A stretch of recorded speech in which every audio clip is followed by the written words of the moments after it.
here, okay? Thank you, everyone, for coming. Very, very good to see everyone, members, everyone else. A couple announcements first. Well, guess what I'm wearing? You were in the fashion show. This is an authentic, traditional Palestinian thobe, T-H-O-B-E. Thobes are worn throughout the Arab world, including Palestine. Today there was a fashion parade as part of the Diversity Festival in the event center. Yay. So yes, and so Palestine had a presence. We had a presence. And a lot of times that's the best we can do, and so we were there. And Carol Gates, would you like to stand up? Carol's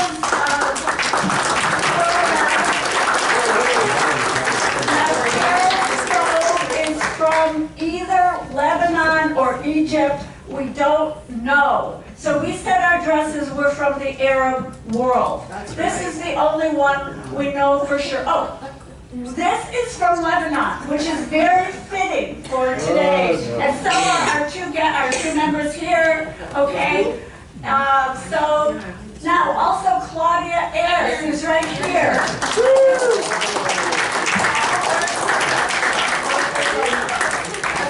They're just so beautiful. Yes, and Claudia volunteered as Carol did. And it's just stunning. And then we had a third model, Justine Mitches, who usually comes to our programs, but couldn't make it today. Now our speaker is talking out of turn, disrupting the entire. You'd think if anyone wouldn't do that, it would be the invited speaker, but you know. So that's why we thought we would wear these to share them, because and this is, you know, this is done by hand, the embroidery. If you want to look at it afterward, it's just stunning. And what we know for Palestinian women is that in some areas they're still wearing these, and the older ones, as Paul instructed me, are the darker, I didn't know, are the darker, richer colors. The more modern thobes are lighter and more fancy or something. But I do know that this Palestinian women wear this in the fields while they're working, if you can imagine, as well as wear it at home. So that's why a few of us have these exquisite outfits on. Let's see. Sue, here's a chair right here. Here's a chair. Let's see, there are a couple other announcements. Oh, well, one woman today said, you know, I have one of these, and it's black and white, and I got it at a yard sale or something, and I use it as a tablecloth. I gather there's some symbolism behind it. So just quickly, for people, this is what I know, my knowledge could be added to or corrected, is that this scarf, which is a big square, a long time ago was used again in the fields, the agricultural fields, and they were all white traditionally. And men, I don't know about women, would wear them over their head, their face, their shoulders are quite large, to protect them from the sun and the dust. And it's called a kafiyah. And maybe the 70s and 80s in England and in this country, Palestinians adopted them and adapted them, added the black, at some point the red, as a symbol to stand for the Palestinian struggle, which is what our club stands for. So that's a little bit on the kafiyah. Okay. Oh, actually, this is just an internal voices thing. Jean Chu, would you mind standing up for a second? Jean handles our books in the library and a million other things, and she pretty much made our participation in the fashion parade possible, so I just wanted to let you know. Okay, so here we are, a year after what some people refer to as a jailbreak happened in Gaza.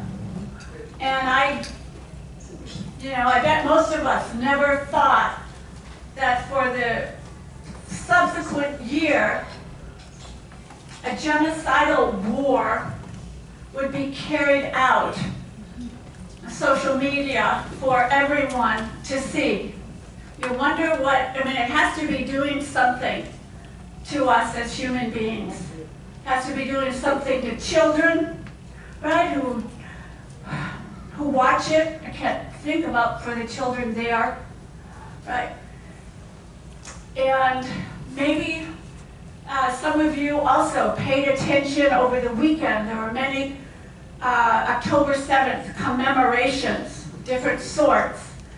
And many of the speakers at the different events talked about what they had learned in the past year and what they've been surprised at in the past year, what they thought they understood but didn't, what surprised them, what didn't surprise them. So it has been very educational. To a person, I also heard Palestinians say, we can't stop, we can't give up, we can't say, there's nothing I can do, there's nothing to be done. Palestinians are saying, no, we have to keep it up, and if we're able, we have to do more. And that means different things for each one of us, writing letters, educating ourselves, going to demonstrations. Now it gets very depressing. I've heard that from a lot of people here. I fight it because we haven't stopped it. People all over the world are trying to stop it. People all over the world are saying, what's up with our international institutions? What's up with international bodies? Can't they stop this? What's it going to take to stop this? All right, so a lot of people feel depressed because we haven't stopped. Oh, bless you.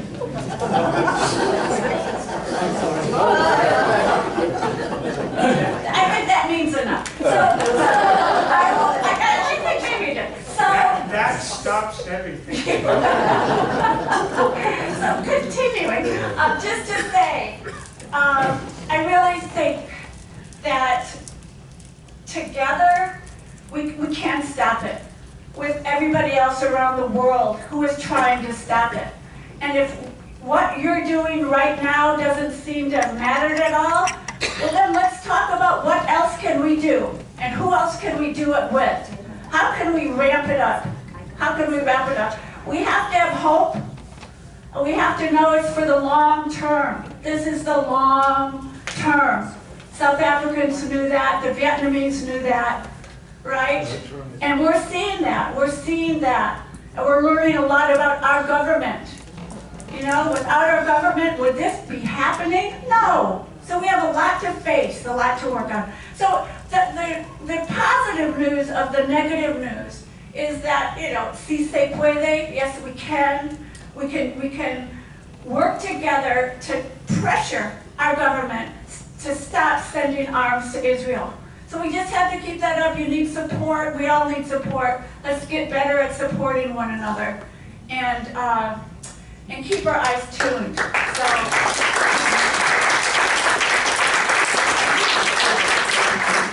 Okay, so now we are very lucky to have Paul Larudee here today. I do want to say that I met Paul a long time ago. I don't even remember what decade it was. And so I ended up working for a short while with Paul and a few other people. And we were doing things like, I think we were selling Rachel Corrie stamps and olive oil.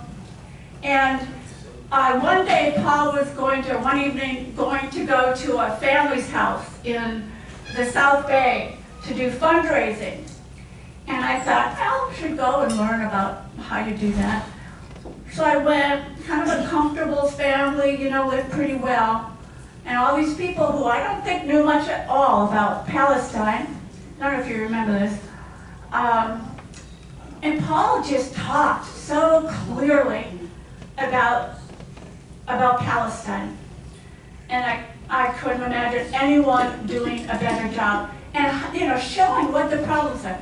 Then this woman said, well, if I understand you correctly, this sounds like something governments should be doing something about.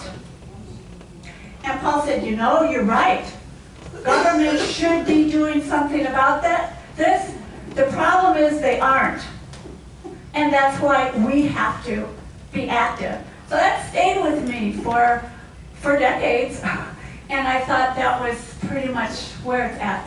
So that's about Paul. Paul has a long professional history, not because he's old, but because he's done so much of which you read about in the newspaper article and the flyer.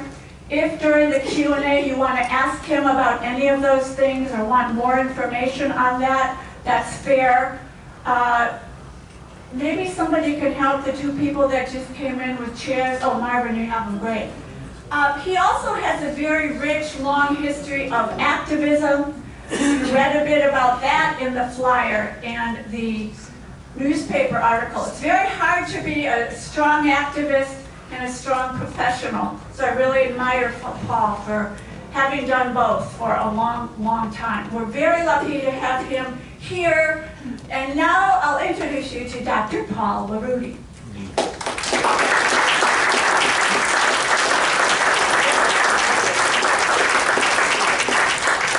Thank you, Kathleen. It's a real pleasure to be with all of you.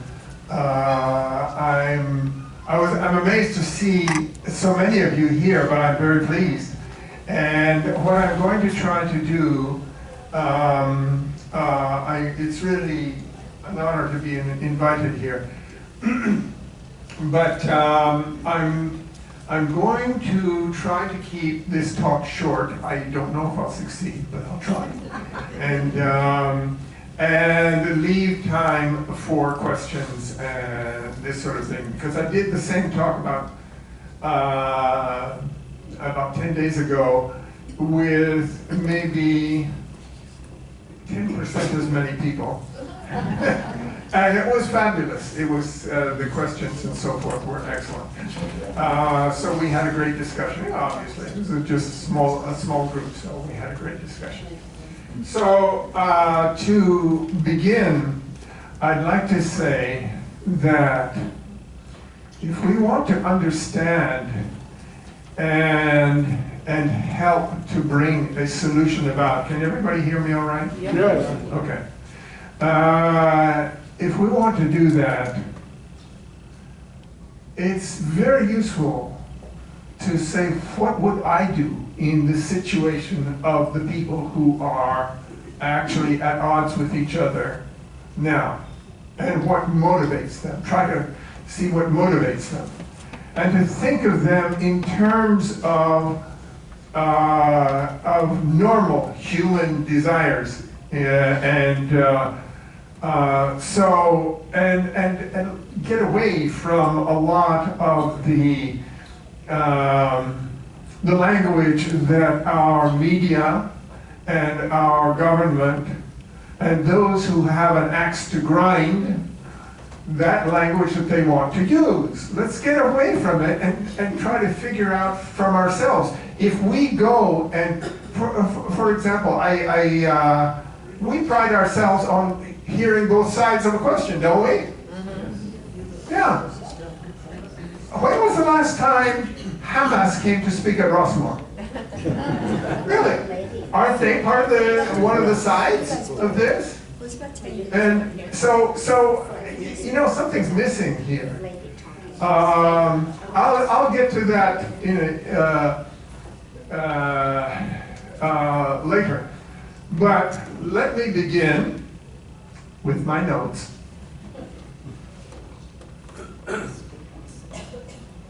So this is a talk that I was supposed to give, about 6 months ago?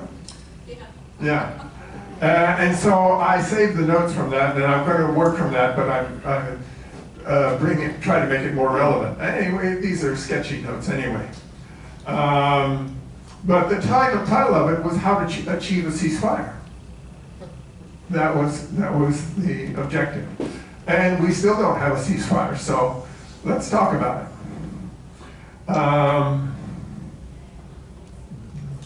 Okay, so the first question that I would like to ask is, why did the Palestinian resistance, mainly Hamas, but also their allies, Islamic Jihad and Popular Front and so forth, why did they attack last October 7th? Why did they do that? And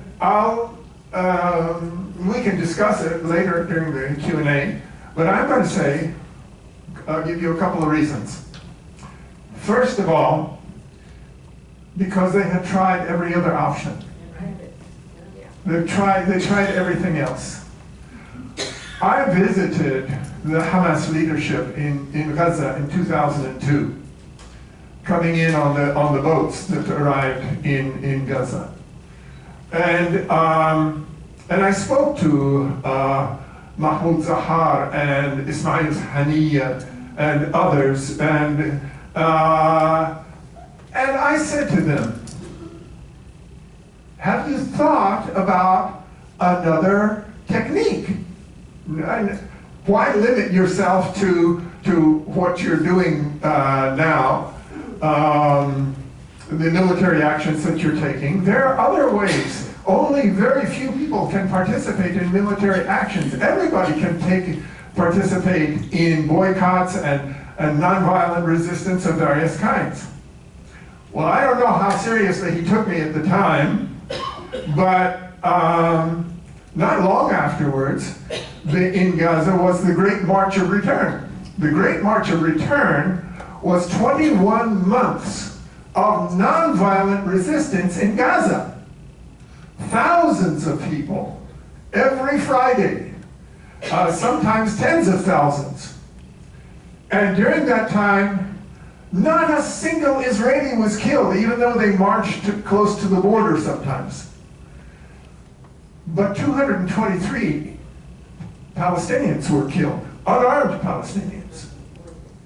So, so they tried. That was one of the techniques that they tried. So why did they break out on October 7th? Well, they tried. They tried something else, but it didn't work. Also, it had to do with the politics in the region, because there were the so-called Abraham Accords, normalization with Israel, of relations between the Arab countries and Israel. It was moving in the direction of marginalizing the Palestinian problem, or the Palestinian case. So they didn't want to get sidelined. They didn't want to get forgotten. They wanted their issue to be on page 1. So that was a major motivation for them at that time, because it was not going well. And lastly, I would say that they took the actions they did on October 7th because they were ready. They had done incredible preparation for this, and the person who did the most for this was Yahya Sinwar, who's now the head of Hamas. He is a brilliant strategist.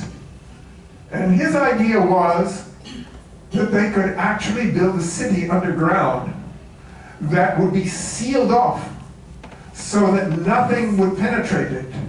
200 feet or more below the surface of the earth, so that no bunker buster bomb could reach them, and where the tunnels could be sealed off with submarine-type doors that could block water. And I mean, they planned and they prepared in a big way. So they said, okay, we're ready. So that's what I have to say about that. They decided that this was the only way to get back on page one, and I gotta say they succeeded. So how did they succeed so spectacularly?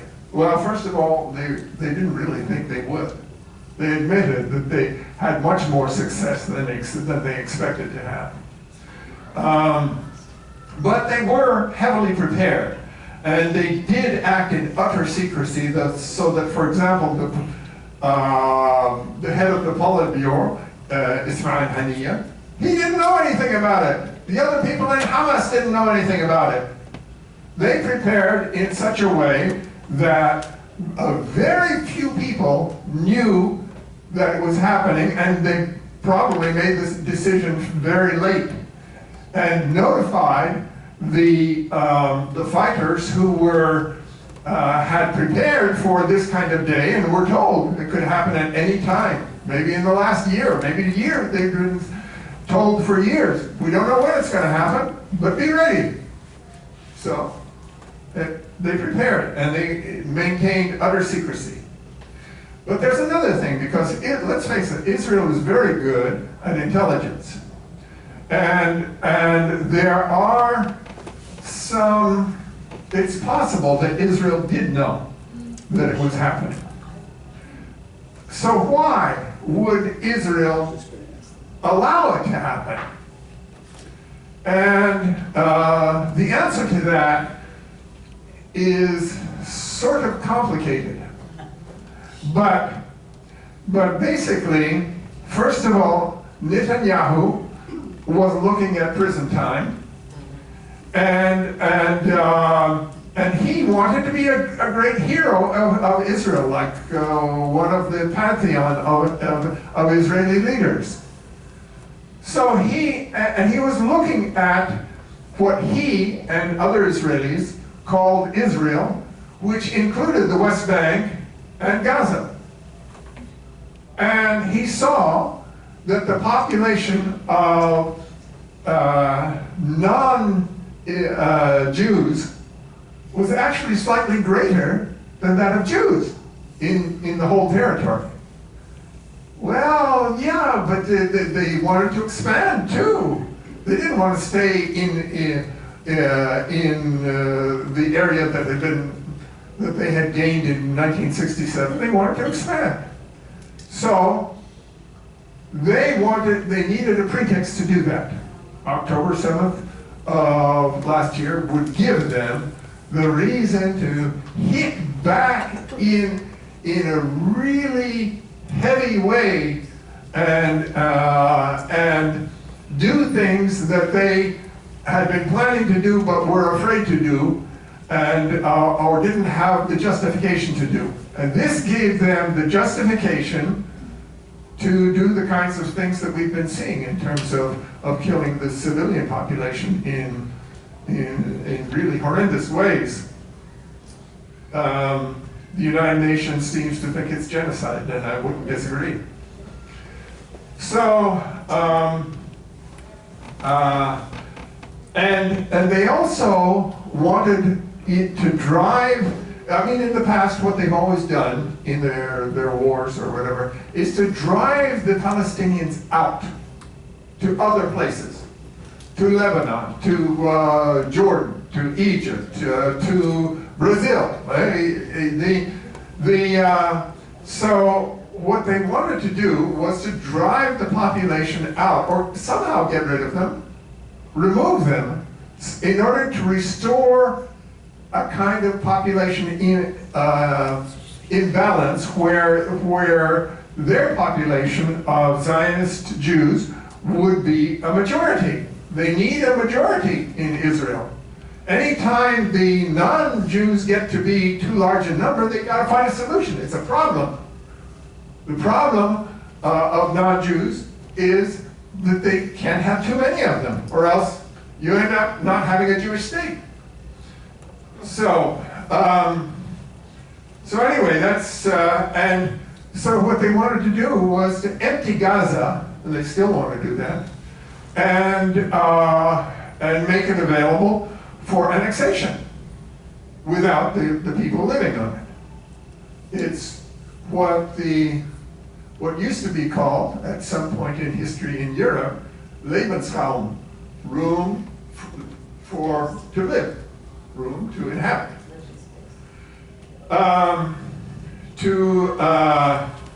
So anyway, so those are, and there's one more, by the way, which has nothing to do with Zionism or anything else, and that is huge natural gas and petroleum field off the coast of Gaza. Okay. So when they want to annex Gaza, it's not just for the land. Okay. So I'm sure you all had discussions of who killed whom on October 7th. But, and the fact is that basically nobody knows. I'm not even sure that the Israeli government knows. But we can dispense with some of the more lurid and fantastic tales. For example, no woman in Israel has ever come forward and said, I was raped. Okay? Nobody. That was a fabrication. But it stuck for a long time. And the same thing with beheaded babies. There weren't any beheaded babies. They don't have pictures of them. They don't have records of them. But this is what happens in the fog of war. Each side will create something that they think, they'll create a story that's to their benefit. It's normal. It happens all the time. Our government doesn't.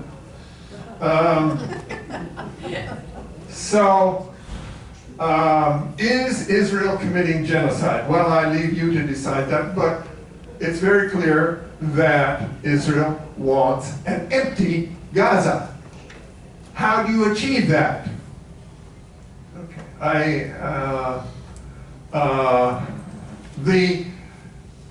My estimate, and that of some other people, is that 10% of Gaza, of the people of Gaza, are dead. 10% of 2.2 or 2.3 million. Recently, medical teams who went to Gaza, please excuse my phone, it's going to talk pretty soon, but they did a recalculation, and on the basis of the facts at their disposal, they came up with an estimate of 118,000 that have been killed thus far. But that was based on the facts at their disposal. How many facts were not at their disposal? How many children, how many babies died and were buried under the sands and nobody ever knew about it in the government or the health ministry or anything like that? And there were lots of people who died and their relatives were too weak to do anything but put them under the sand. So I think that we have to take even the estimate of 118,000 with a grain of salt.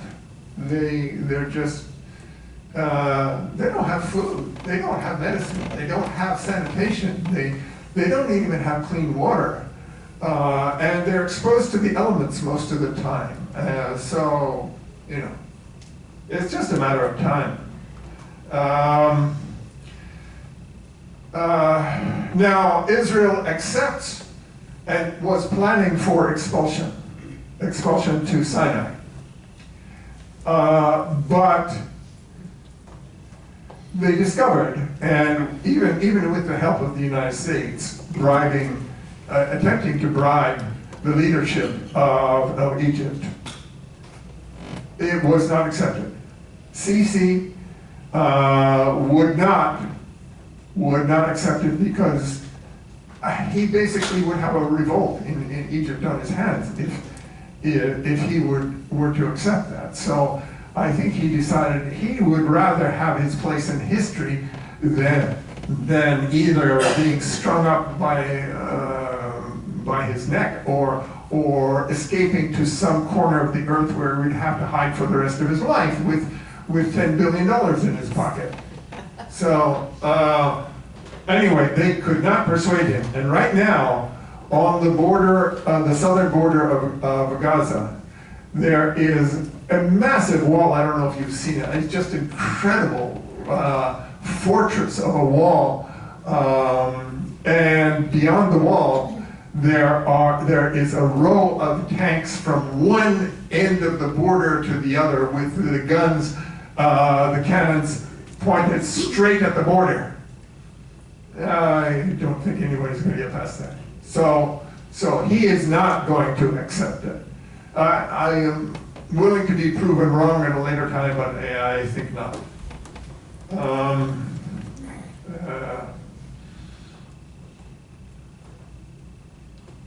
Yeah, I don't need to tell you about the destruction of the infrastructure. And did I click this off? Yep. No. The bottom. Yeah, the button is good. There we go. Okay, that's good. Okay, that's better. No, it's really good. Oh.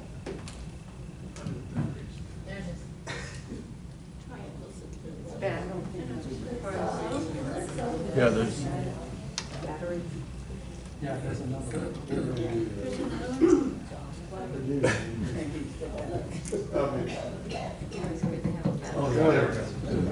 Okay, that's better. All right. Sorry for those of you who couldn't hear me before. Okay. So what they've done instead of their plans of driving the Palestinians into Egypt, into Sinai, is they've been driving them from one place to another, as you know. No, you can't stay here. No, you can't stay there. You have to sleep, be in the sands next to the beach. No, you have to go to central Gaza. No, you have to go to south Gaza, etc., etc. They just keep them moving, and of course, these people are exhausted, and they don't have enough nutrition as well. But anyway, that's what they're doing. They're basically driving them into the ground. Okay. So I'd like to come back now to the question of a ceasefire. Who proposed a ceasefire? From where did we first hear it? Who are the proponents of a ceasefire?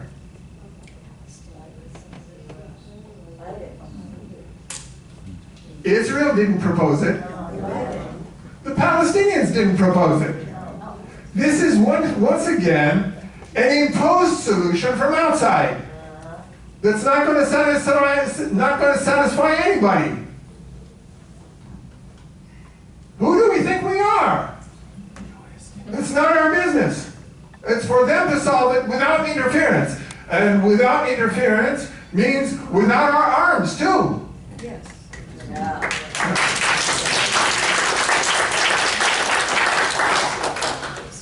So let's look at, if you like, what can lead to a ceasefire or to a solution. And it's not rocket science. It is that everybody wants the same thing that everybody else has in the world or is trying to get in the world. In the case of the Palestinians, they would like to have self-government. They want to be able to rule themselves. They want to have sovereignty over their territory. They want to have a territory where they are responsible for ruling it. They want to have the same rights that Americans have to have a defensive, a Department of Defense to defend themselves. They want to be able to trade with other people in the world. They don't. So when you look at a solution, a ceasefire, if you will, for this situation, Hamas and the Palestinian resistance is not going to accept to go back to the way things were when it started. They are not going to accept to be cooped up in Gaza, even with inducements like new housing and whatever. They do not want to be in a prison, even if it's a gilded cage. They don't want a cage at all. They want to be able, they don't want help from outside. They want to be able to do it themselves. But I don't think this is acceptable to Israel under any circumstances. There's no way in the world. Israel was created as an exclusive regime, which is, it's like South Africa. South Africa they said, okay, we recognize that we're in a place where various black societies, black tribes, black communities, it's their home. We know it's their home. But we consider it our home too, and we want something separate. We don't want to live with them. Okay. Well, we know where that went. And the solution, finally, the South African solution, was not an ideal solution. It didn't work for everybody. But I think it's not a bad one. So, Israel is not in any mood to accept that kind of solution right now. The only thing it wants is to expand its territory, to make sure that that it remains a more or less exclusive Jewish state, except to some minorities in it. But they would never allow the population to grow in such a way that Jews became the minority. They would have to take some kind of action to stop that. So this is the place where we are. The two sides, in my opinion, are entirely incompatible. There's nothing that will satisfy both sides, in my opinion.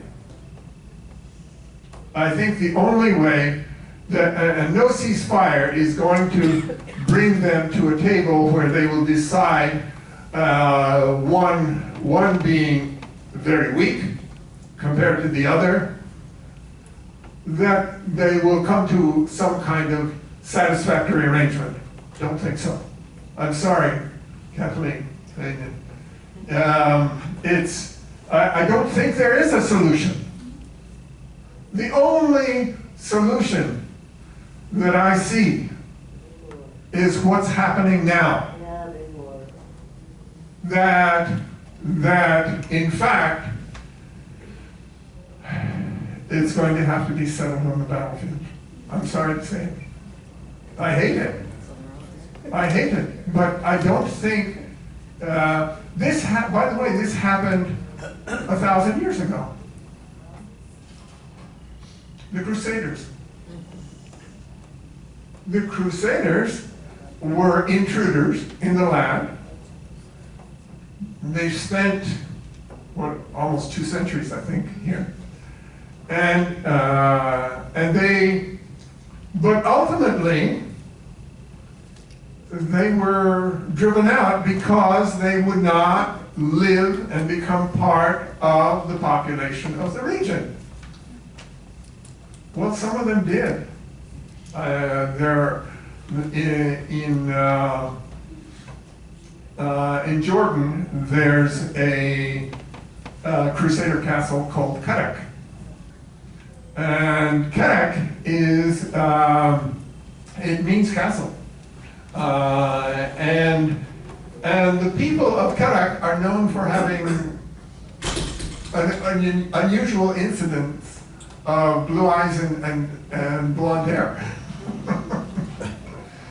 But they have no memory of their Crusader past. So they integrated, obviously. And that happened with other Crusaders as well. They finally integrated with the population. So, but otherwise, the solution was to drive the Crusaders away from each kingdom that they created and the castle that they had, until finally the last one was in Akka, in northern Israel, you could say, where the last one was eventually defeated and they went home. So that was it. Now, that's how it could end with Israel, because what Israel is doing now is alienating the entire planet, including the Jewish community. Many Jews are very disappointed with Israel. They do not like what's happening there. And furthermore, the ones, 10%, I said 10% of Gaza, the Gaza population is gone. Well, so is 10% of the Israeli population. Not killed, but they left. They left the country. 10% is gone. So, and these are people that we would prefer to see there. These are people who are gentler and kinder people. It's the ones who are not gentler and kinder that are staying in Israel. And they want to maintain this state. Well, it's very possible that they might shrink in size, very much the way that the Crusaders did, and be left as these fanatics in isolation within the Middle East. And eventually they'll fade away, because even most of the Jewish community will not want to support them, because they're not the kind of Jews that most people want to be. So that's one thing that could happen. The other thing that could happen is that they will create so much damage right now that they'll pull in the United States. The United States will go to war as much as it can, because it doesn't have ground troops. It doesn't have the equipment for a ground war. But they'll have to do it entirely from the air. And they can do a lot from the air. They will eventually destroy the what's called the axis of resistance, that is all the parties that are participating in the current fighting, and shove them back. And in the meantime, Israel will expel or kill the Palestinians and take over the land, and we'll be back to a new 1948, if you will, where Israel is a fortress again. And then we have to wait, and it'll happen all over again at another time. So these are possibilities. The third possibility, which I mentioned, in which I suspect most of you would prefer to see, is one like the South Africa solution. Oh, one thing I forgot to mention. Yes, another one is Algeria. How many are familiar with what happened in Algeria? Algeria was, the French remained in Algeria for well over 150 years. I think it was close to 200 years. But when they left, nobody remained. Nobody remained. For those who said, no, I'm happy, I consider myself Algerian. I'm happy to stay here with an Algerian regime.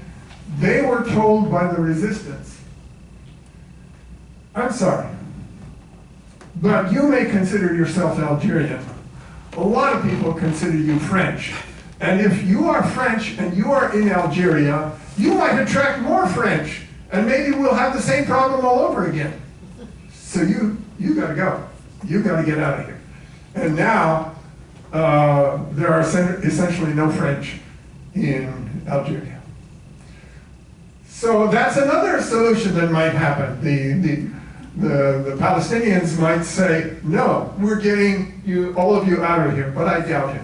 I doubt it because many of them have made friends and they understand the nuances of Israeli society, and they, so I doubt if it'll go that direction. But the other one is to just make it so that it doesn't matter whether you're Jewish or Muslim or Christian or Druze or whatever, and that you all live together, which is kind of the way it was before Zionism was introduced into Palestine, because there were, of course, Palestinian Jews, but they considered themselves Palestinians before they considered themselves Jews. So, hopefully, and I think ultimately that's what's going to happen, because ultimately differences tend to break down. It's just that it might take 200 years to do that.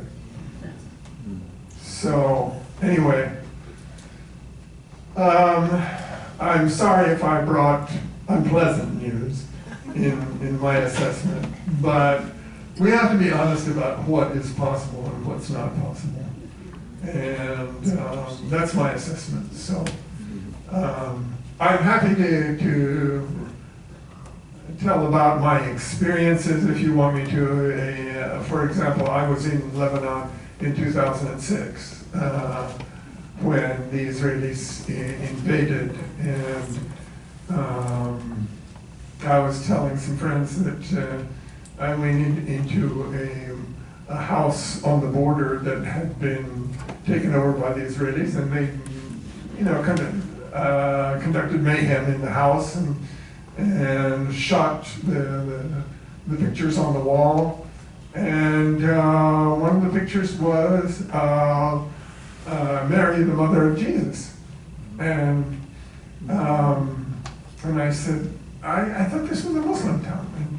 And they said, it is Muslim. We venerate Mary here. We believe that she came when she was pregnant with Jesus to this area. So, it's all mixed together. Anyway, thank you.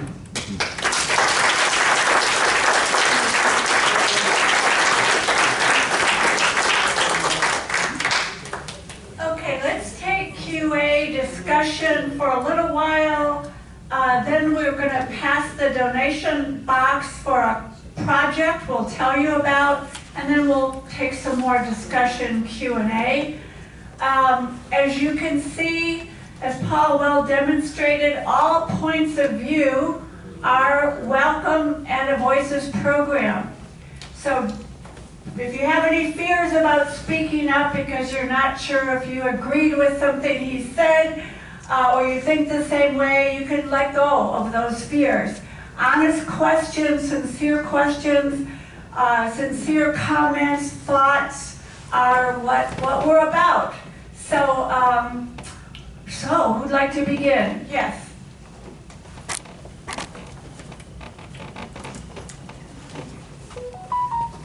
Thank you so very much for your presentation. Speak right into it, please. Okay. Yeah, thanks so very much for your presentation. I've read so much and heard so much about you and the flotilla years ago, so I'm just very happy to be here today. Speak right into it. Is still not? No, that's good. No, it's okay. Okay, so my question is this. My understanding is the Western world, which before the United States was supreme, the British was supreme in that part of the world, with the breakup of the Ottoman Empire, etc. And there were 3 different places where they wanted to have outposts of the West, Israel being one of them. The Balfour Declaration in 1917, bringing that to fruition eventually in 1948. And you really haven't talked about the American interest, because while we see the people that have suffered in Tennessee and the Carolinas from this terrible hurricane, they don't have water, they don't have electricity, they don't have cell phones, just like the Palestinians, and they're being left to, who knows, on their own, kind of the way Israel is treating the Palestinians. So my question is, regarding the US involvement, this seems to be the key thing. They want to maintain control. It's all of our money going there, which is our money. Those of us in the room that pay taxes, it's our money. So I'd like you to please address the issue of American involvement and what you think the US government wants, because we do have the we have the Zionist government running our country.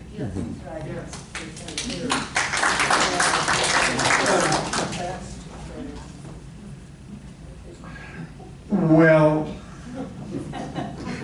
you say they're spending our money to do this. It's not necessarily tax money.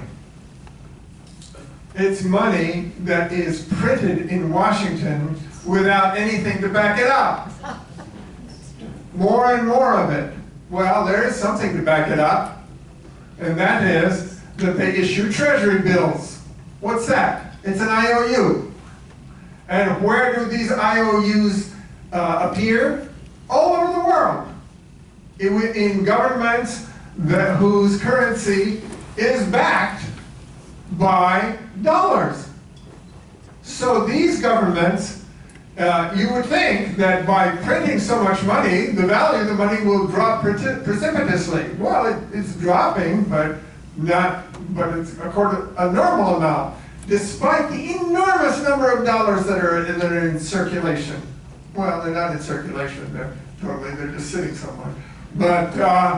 But these, our government doesn't ask for us to donate more in taxes in order to increase its spending. They just borrow more. And if they need more to pay, told you.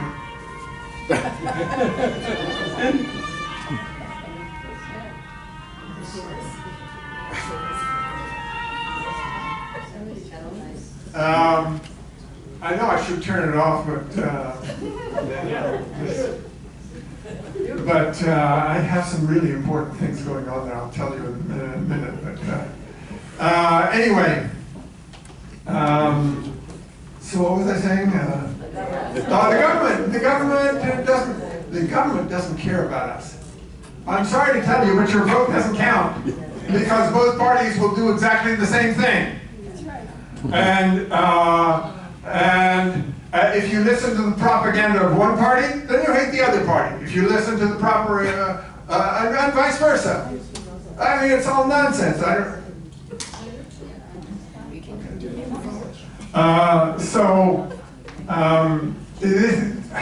And this is true more than when I was a kid and when all of us were kids. It's true more now than it was then. It was true then too, but not to the same extent as now. There is there's a club in Washington, D.C. who, they're commonly called the neocons, but it's not all of the neocons. It's only certain ones. They make up our foreign policy. They make up our military policy. They tell us what to do. They decide how much money we're going to spend and all that sort of thing. This is all done by them. And our Congress is bought and paid for.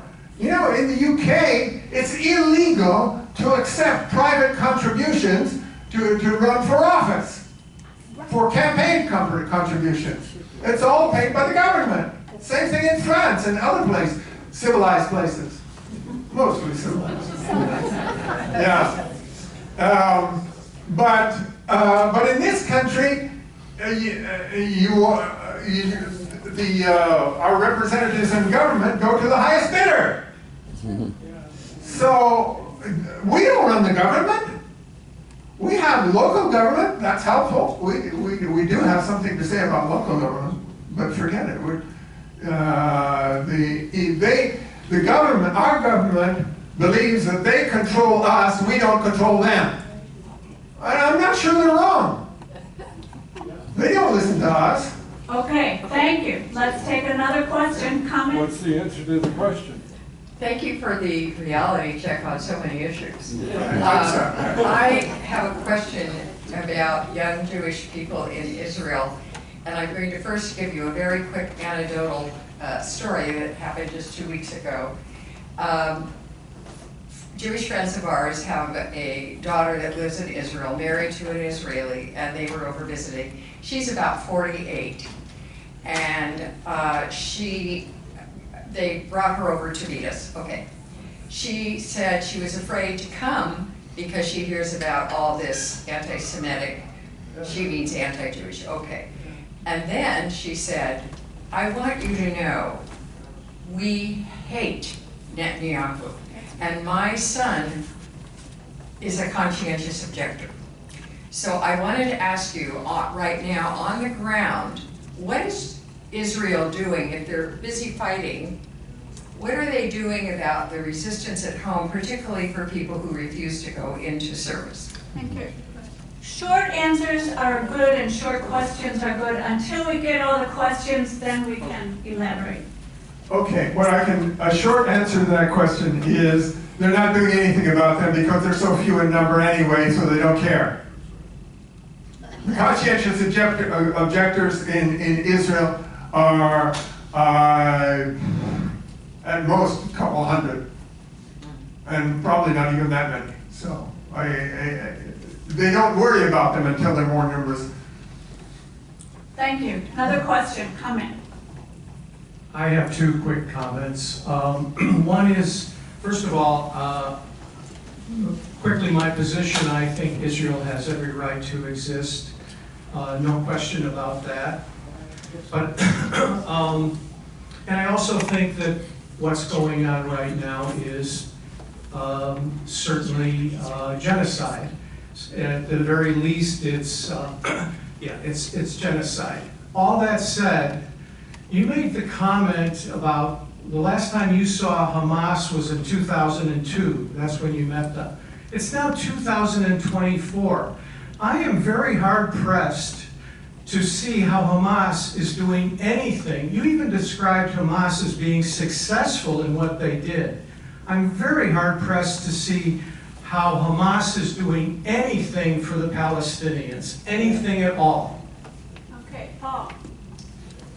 Okay, so with regard to Israel's right to exist, I understood the founders of our country to say no country has the right to exist at all.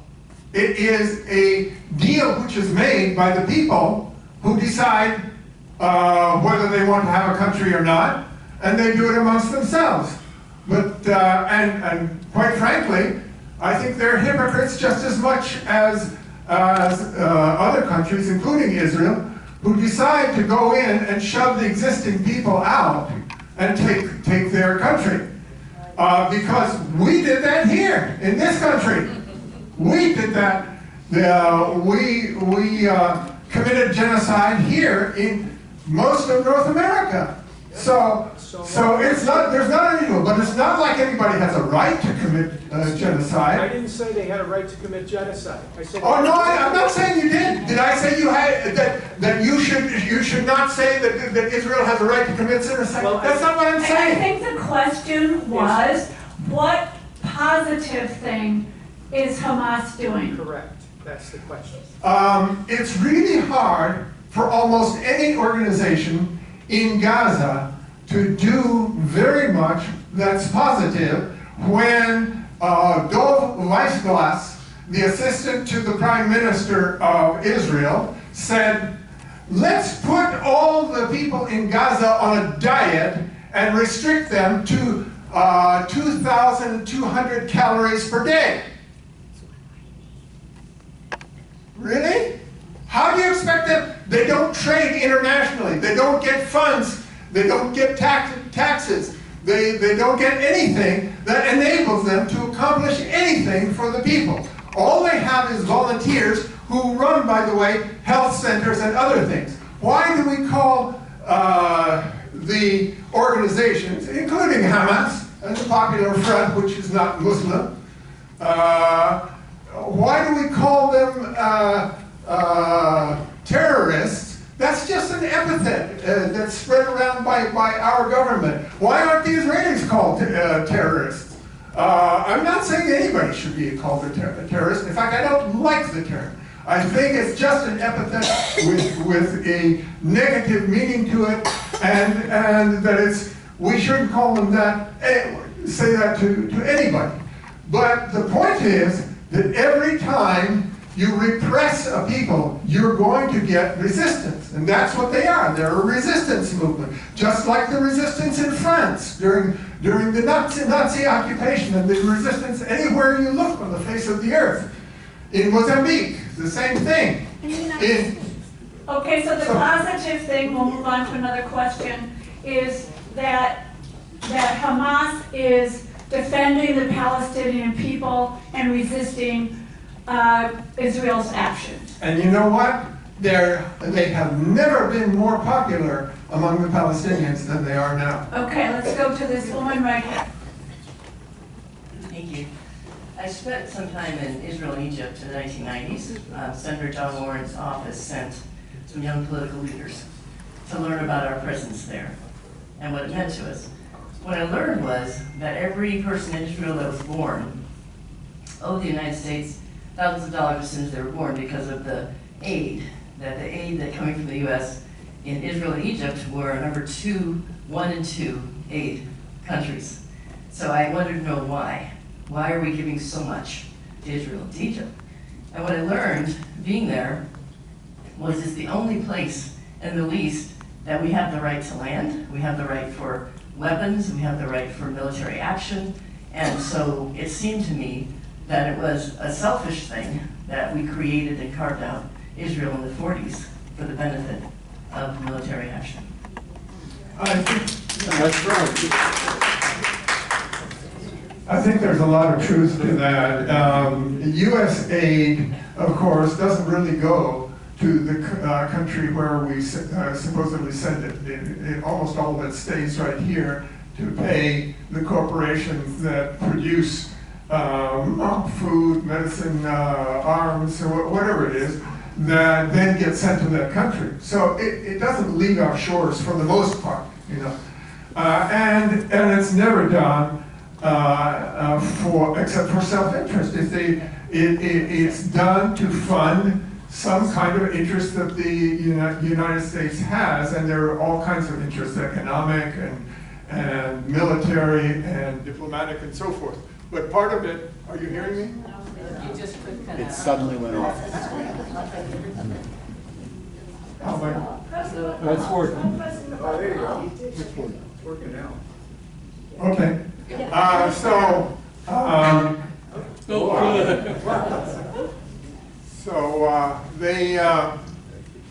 So yeah, it's all basically self-interest. There's no surprise there. Okay, question here, and I will get to that side of the room. Hello, over here. I have a question. My question is, the topic was ceasefire. You haven't talked about the elephant in the room, Iran. If Iran said, okay, we're willing for a ceasefire, we're not going to provide aid to Hezbollah, Hamas, all these other groups, what do you think would happen?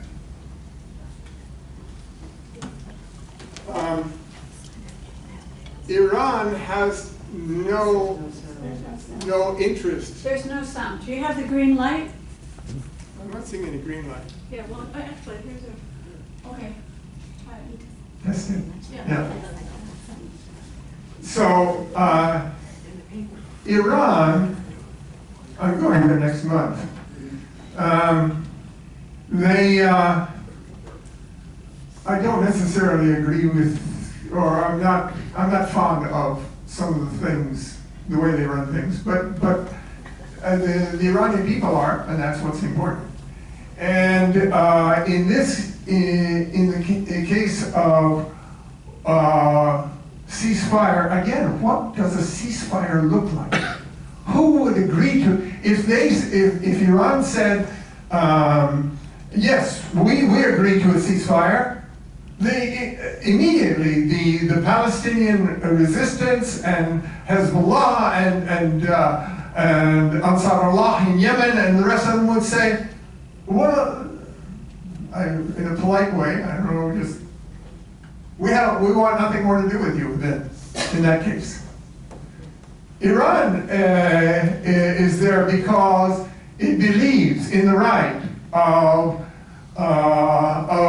Palestinians and other peoples to determine what is right for them, and they are trying to help them to resist being under the repression of the West and Israel in this case. So from their point of view, what they're doing is popular among their people, and they're doing what's righteous according to their way of thinking. And by the way, when was the last time we had an Iranian representative coming and telling us their point of view? So. Okay, I'm breaking my word. One more over here, and then I'll get to the other side. You know, is this? Yeah, it's working. I have great empathy and sympathy for Jewish people in Israel.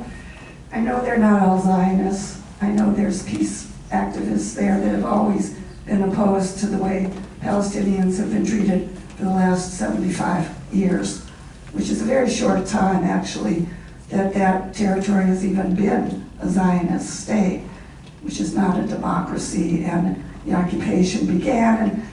And as we know, the way they've kept the population down, Israel has been what Noam Chomsky called mowing the lawn, going there every so often and killing off in Gaza Palestinians, and so that they would keep the numbers down and essentially, limiting their diets, the whole thing. I know Americans don't get that part of it, but at least not through the dominant mainstream corporate media. But anyway, to get back to, somebody asked a question about that our tax dollars aren't funding this, that we're creating essentially fiat money, which is just being printed. And we're getting into incredible debt here. And what interests me is the economic ramifications of this. Because actually, there is something in the world called the petrodollar. The petrodollar is based totally on trading oil, and oil in the Middle East is a lot of the reason people believe that the U.S. cares so very much, and did back in 1948 when Great Britain Empire and then the American Empire shipped all these traumatized Jewish people straight from the concentration camps to Israel for their very own place. So I don't want to make the question too long because I'm commenting as well. But I do wonder if you could tie in the economic, because I want this to happen sooner rather than later. And I think the United States is facing big trouble right now in an economic way because these countries are withdrawing from the petrodollar. We have a BRICS alliance. There's a lot there that I've been following, and I wonder if you have. That's a lot.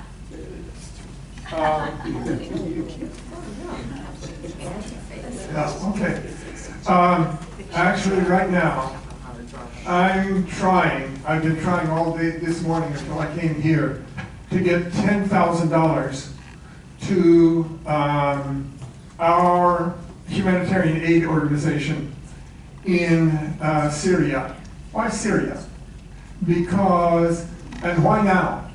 It's because 400,000 Lebanese refugees have poured across the border from Lebanon into Syria because it's the closest place that they can get to where they won't be bombed by Israeli bombs.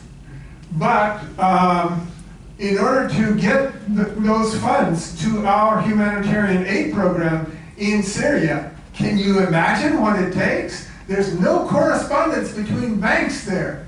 I'll tell you quite frankly that the way I think it's going to work itself out by tomorrow morning is that I will send the money to London, where a friend of mine in London will pass it to a Syrian who is living in London, and the Syrian who's living in London sold his house in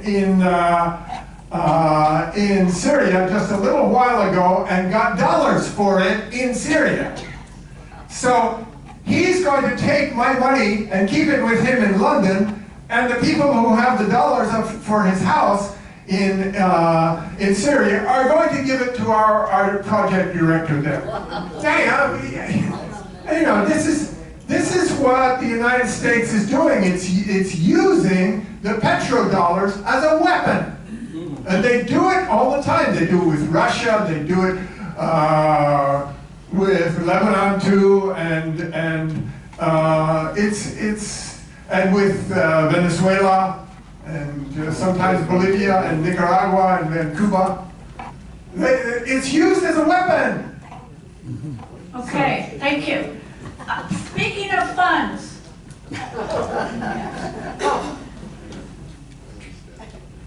there's an excellent project that's called Wheelchairs for Gaza.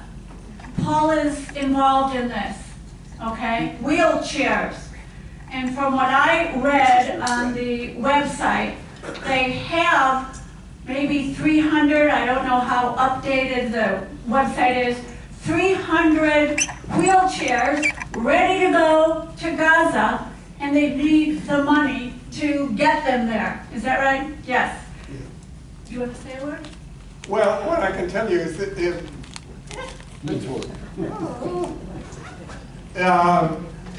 some of you may know Christy Reiner. She's kind of the managing partner for this, and I talked to her. And the difficulty is that if you want to get... Here, please say. You guys can hear me, right? Yeah.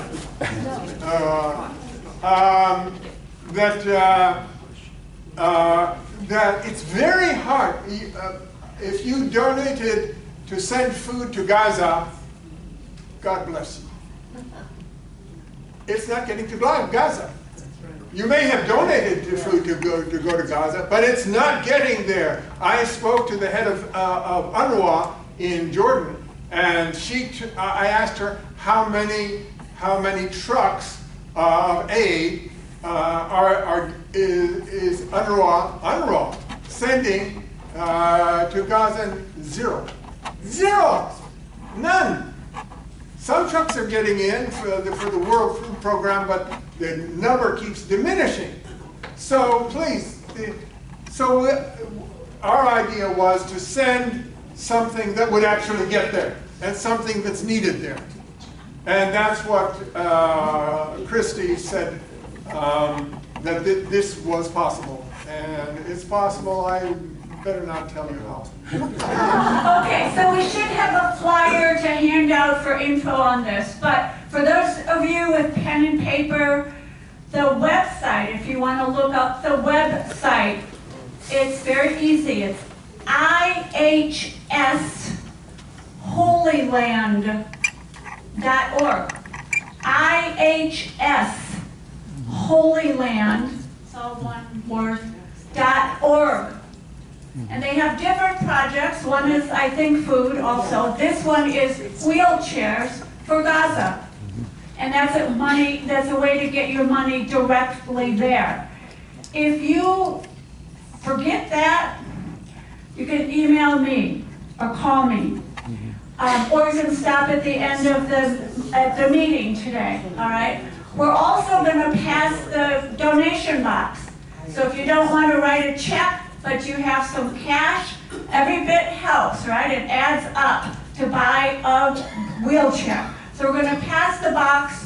That's what the money's for. There's also this website. You can donate securely online. Any questions, see me later. Now there is still one more right here. Okay. Professor, you just mentioned about, very short, you mentioned about, they may know last year, October 7, 2023, that picnic, and then you says the Israel government, they know it. Can you describe more detail? Because I'm a little bit confused and also curious about. You're saying they know in advance, or they know they will attack that picnic and get so many hostages to start with, and also what's the resource? Is the Israel government know, like Netanyahu, his level, or U.S. Can you describe more detail? Because you've been very short. We'll finish in a few minutes. We'll take a couple more questions, so go ahead. Hamas was apparently completely surprised by the party that was going on there, but that wasn't their intention. They weren't seeking to do that.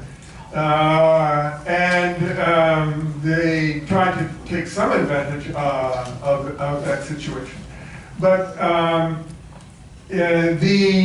the knowledge in the Mossad or whatever organization knew about what Hamas was planning, to the extent that they knew about it, they probably knew about it at the last minute, at the same time that much of the Palestinians themselves found out about it. The fighters didn't find out until the day before or the night before.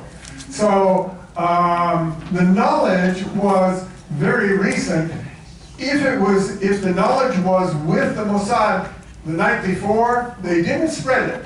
My guess, it's just speculation on my part, is that the information about the Hamas attack was given to Netanyahu and a few others.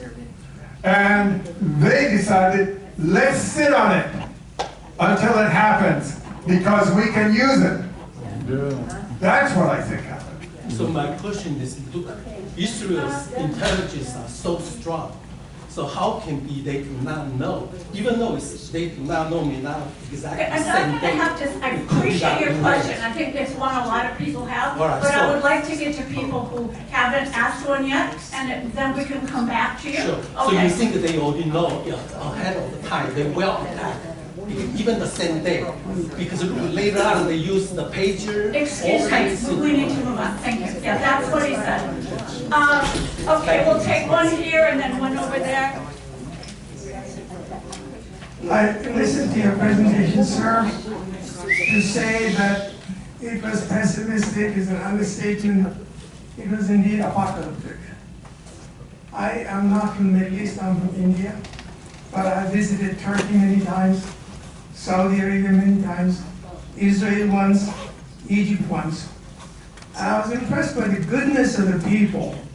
The people were good, warm, friendly. Of course, there are disagreements on the issue of Palestine. My question to you, sir, that is it a given that this, whatever is happening right now in the heat of the moment, must necessarily end in a great tragedy? Or do you still believe in the goodness of the people, that perhaps we have a way out of this great tragedy that we are looking at? Great question. Great question. Excellent question. Hold it down there. Excellent question. I believe that, in effect, people are neither good nor bad. They are what they choose to be and how they're made. And nobody is completely bad nor completely good. And that it is incumbent upon all of us to try not only to be good, but to help others to be good. This is a truth that's in every society that I know of.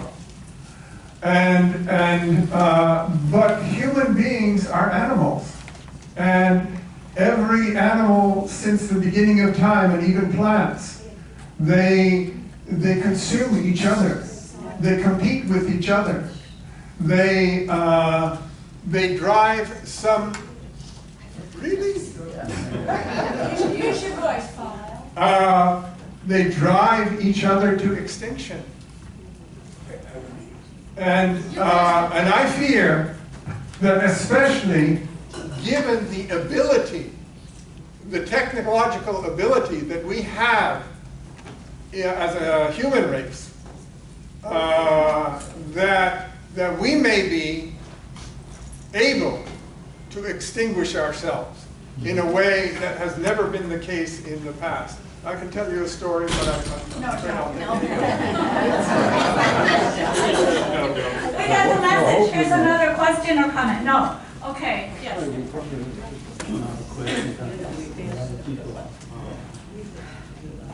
Okay.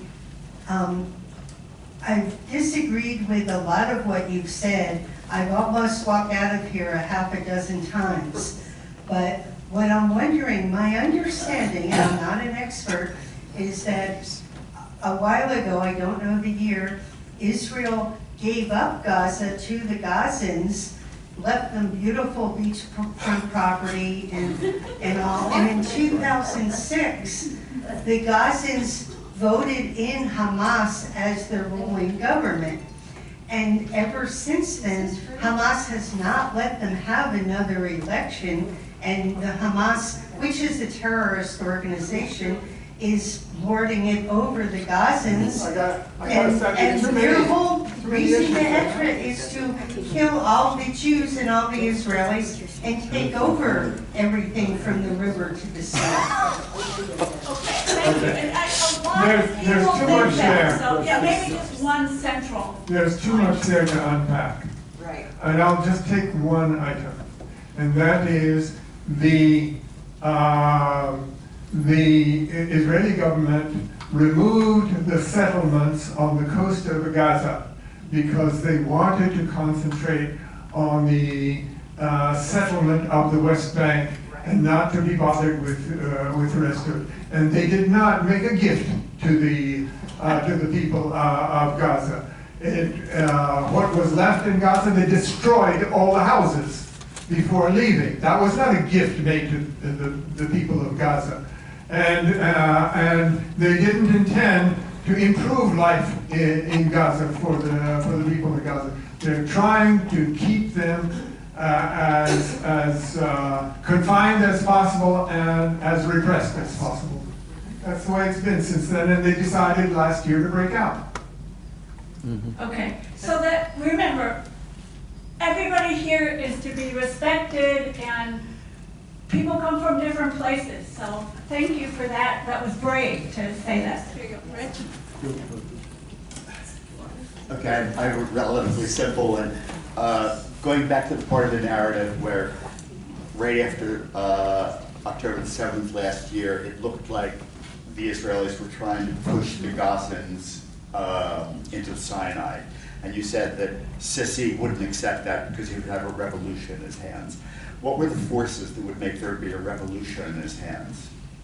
Like why would Egypt have gone bonkers had he accepted the Gazans there?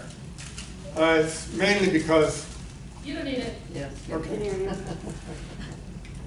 It's mainly because the Egyptian people consider themselves brothers of the Palestinians, and they recognize Palestinian suffering, which we don't in this country and in several other Western countries. Everything is done to remove the images of Palestinian suffering as much as possible, whereas in Egypt, this is not the case, although Egypt doesn't broadcast everything, because if they do, then they might have a revolution on their hands. But the Egyptians generally, and even the Egyptian military, they won't be able to hold them back. The Palestinian cause is extremely popular in Egypt. So Sisi's not accepting them was a kind of, in effect, showing kind of sympathy with the Palestinians' cause. Like his idea was. Well, no, what he was doing is saying, you're not going to bring the Palestinians into my country, and they're going to wage war from my country to what they consider to be their country, and I'm going to have to suppress them in my country in order to keep them away from your country. Okay. It is 5:30, but there are 3 people here who have urgent questions. I just ask that you keep them short and the response short. Okay. In September of last year, I heard Jared Kushner on YouTube said that he was working with Qatar and Saudi Arabia to turn the Gaza Strip into the next Dubai. Would you comment on that? I'm sure that's music to the ears of the people in Dubai and Israel. But yeah, that's the way they've been selling it. There are groups in Israel who are saying, we'll turn it into a paradise. And I won't say that they won't do that. It will just be a paradise that is ethnically cleansed, like the United States and Australia and the rest of Israel. Okay, one other quick question. I have a couple, I'm talking about, first of all, the problem and the solution. I think the 2 problems, one is Iran, and the other one is Netanyahu. And the solution is a 2-state solution. You didn't talk about any of these. That's a big... Okay. Yeah, I did not talk about...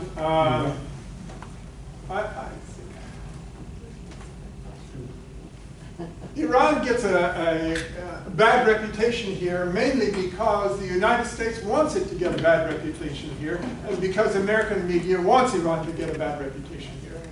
Almost everybody that I know that's actually visited Iran has come away saying, it's so nice, and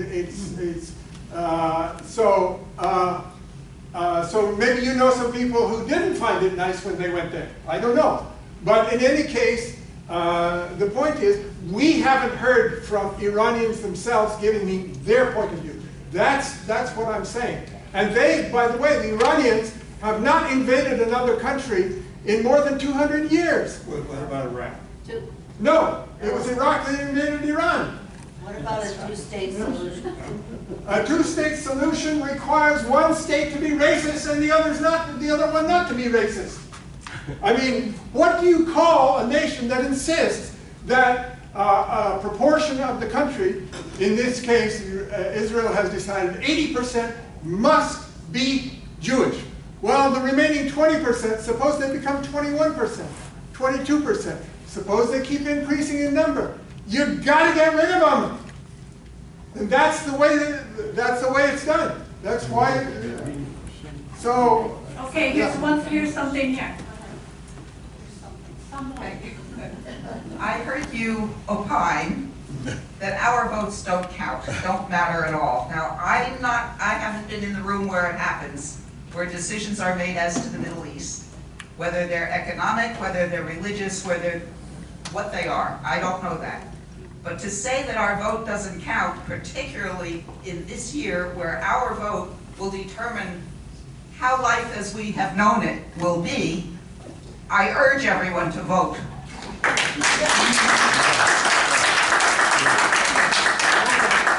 Excuse me.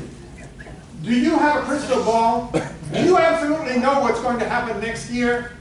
If one gets elected, whether we listen to the opinions of one side or the other side, or maybe even both sides.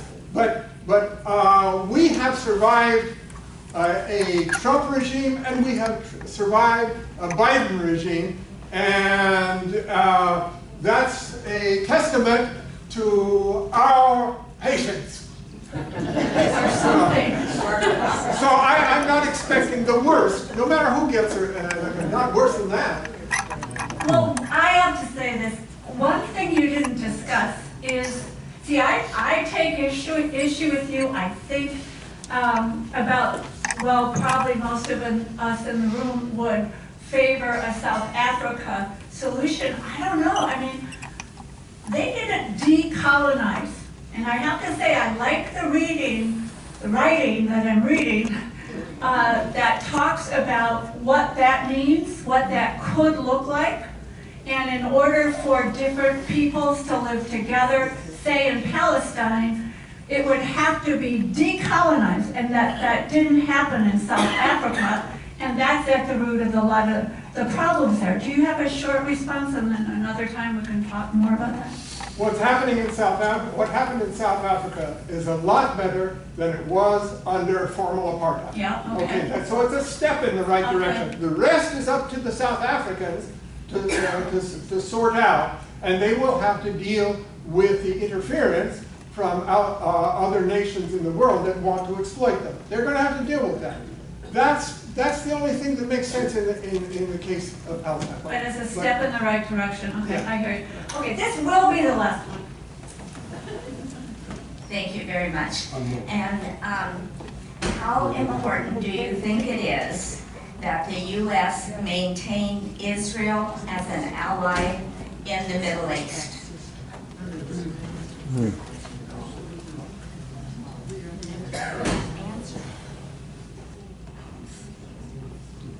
I'm not sure that the United States has allies. And strictly speaking, the definition of an ally is a nation with which you have an alliance. And we don't. We have no alliance with Israel. This is merely a figure of speech that's used to say, we're going to back Israel. I think it's a mistake to give Israel everything it wants, including massive weapons of war to absolutely destroy and wipe off the face of the earth another people. But there are lots more things that we should not be giving to Israel without strings attached. That's always been the case, and we haven't attached the strings. And that's true for any nation on earth. I'm troubled by the idea that Israel is for Jews, and that non-Jews really don't have much choice if they live in Israel or if they don't live in Israel. That bothers me a great deal. Why can't we have a multi-ethnic, multi-religious society without counting the numbers? Why not? Respect each other. That's all. Mm-hmm. And that's all. You're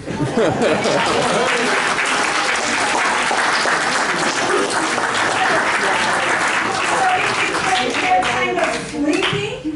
You're not sleepy now. And so a real honor to have you, Paul. And glad you didn't hold anything back. And thank you again.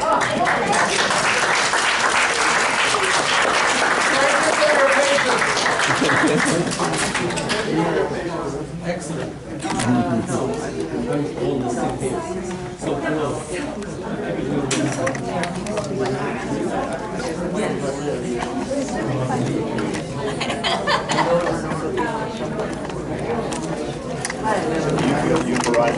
you drove yourself?